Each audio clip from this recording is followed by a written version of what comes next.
Double Hindkesari Manikrao बैलाच्या रक्षा विसर्जनासाठी आपण या ठिकाणी जमलेलो आहोत.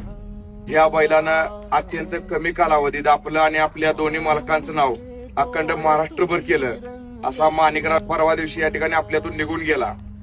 जवळपास 1.5 वर्षाचा त्याचा संघर्ष, सर्वांना माहिती आहे त्याला पायाचं दुखणं होतं आणि त्या दुखण्याच्या ठिकाणी 1.5 वर्ष तो संघर्ष करत होता आणि खऱ्या अर्थानं परवा दिवशी त्याची संघर्ष यात्रा संपली असं म्हणायला हरकत नाही.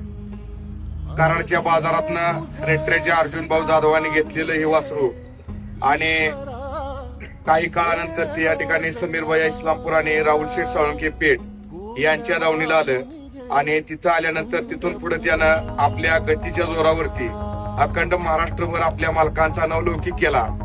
2 वेळा हा बैल या ठिकाणी हिंदकेसरी झाला आणि पायाला दुखापत व्हायच्या अगोदर सलग 1 नंबरचा 3 मैदानात